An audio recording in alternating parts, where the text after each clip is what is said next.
নীলিমা, সংসার সেইটা না যেটা আমরা মনে করি। সংসার হইল অন্যটা। এই যে সমাজে কত কথা প্রচলিত আছে না, স্বামী হইল ঘরের সব, সে বাড়ির কর্তা, সব ঠিক আছে, মানতে হবে, কিন্তু স্বামীরে আবার আসলে বাইন্দাও রাখতে হইব।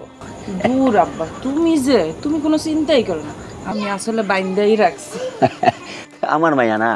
আব্বা এই যে গরুর মাংস খাওয়ার পরে ঠান্ডাটা খাইলে তাড়াতাড়ি হজম হয়ে যায় আব্বা। তোর জামাই কাণ্ডটা কি করছে? একই দিনে গরু, দেশি মুরগি, ইলিশ মাছ, আবার ঠান্ডা কুক, এই বয়সে এডি শৈলে কুলায়। আব্বা আপনি যে কি কর, আমি তো আপনার সেবাটাই করতে পারলাম না। আপনি তো হুট করে চলে আইছেন। আগে থেকে যদি বলতেন আমি দৌড়ে বাজারে যাইতাম, গিয়ে তরতাজা সবকিছু নিয়ে আসতাম। ঘরে যা ছিল তাই তো আপনার মেয়ে রান্না করছে। বাজান, হুটহাট টাকা পয়সা ভাঙা যাইব না।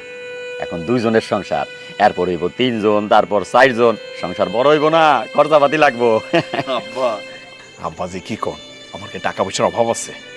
হ্যাঁ, আর একটু যদি খরচাপাতি নাই করি, আপনারা যদি আপ্যায়ন না করে, আমার যে টাকার দরকারটা কি? না ঠিক আছে, এই আমি আইলে যাইলে একটু একটু সেবা করলা সেইটা ঠিক আছে, কিন্তু অপচয় করা যাইব না। সেটা আমি কোনোদিনও করি না আব্বা।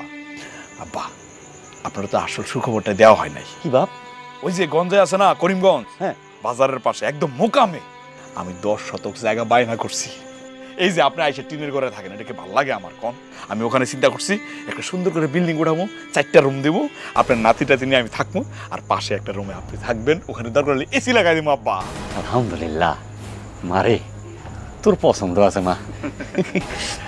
আর খালি আপনার মেয়ে পছন্দ, আমি আপনার মেয়ের পছন্দ করি না। এই যে আপনার মেয়ের নামে একটা অ্যাকাউন্ট খুলে দিছি, আমি যে বেতনটা পাই পুরোটা ওর অ্যাকাউন্টে ঢুকাই দেয়। কি কও না কেন, তোমার আব্বার বলো নাই তুমি?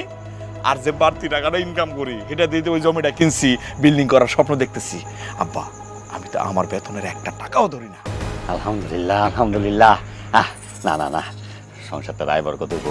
তুমি একটা সোনার টুকরা ছেলে। আব্বা এক কাজ করেন, আপনি কিন্তু কোনোভাবেই সপ্তাহখানেক না বেড়ায় যাইবেন না।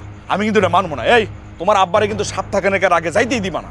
বাজান, আমার তো ইচ্ছা ছিল কয়টা দিন থাকি, বাসায় একা থাকি না, নিজের রান্না নিজে করি, শরীরটা শুকায় গেছে।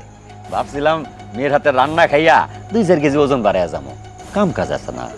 আহারে আব্বা এই কথা বললেন না তো, আমার খুব কষ্ট লাগে। আপনি নিজের হাতে রান্না করবেন কেন? এখন থেকে রান্না বান্না করার দরকার নাই, আপনি সোজা আমাদের বাড়িতে চলে আসবেন। হেই তোমার কিন্তু এর আগেও আমি বলছি যে আব্বারে ওই বাড়িতে থাকতে দিও না, আমাদের বাড়িতে নিয়ে আসো। আব্বা আপনি এখন থেকে আমাদের বাড়িতে থাকবেন। আর কি যে কইলেন আপনার শরীর খারাপ, এটা কোনো কথা বলেন আব্বা? আমার বাপ নাই, ছোটবেলা বাপ মারা গেছে। আপনারা কি একটু সেবা করতে পারেন? আপনি কালকেই হচ্ছে ডাক্তারের কাছে যাবেন। এই কালকে আমি অফিসে থাকলে আব্বারা ডাক্তারের কাছে নিয়ে যাবে, ঠিক আছে? আব্বা আপনার যখন যা লাগে খালি আমারে বলবেন। ওষুধ লাগুক, জামা কাপড় লাগুক, টাকা পয়সা লাগবে, খালি আমারে বলবেন আব্বা, আমি দেবো। আপনি আমার বাপ না? খান খান আলহামদুলিল্লাহ। খান খান শেষ করেন আব্বা।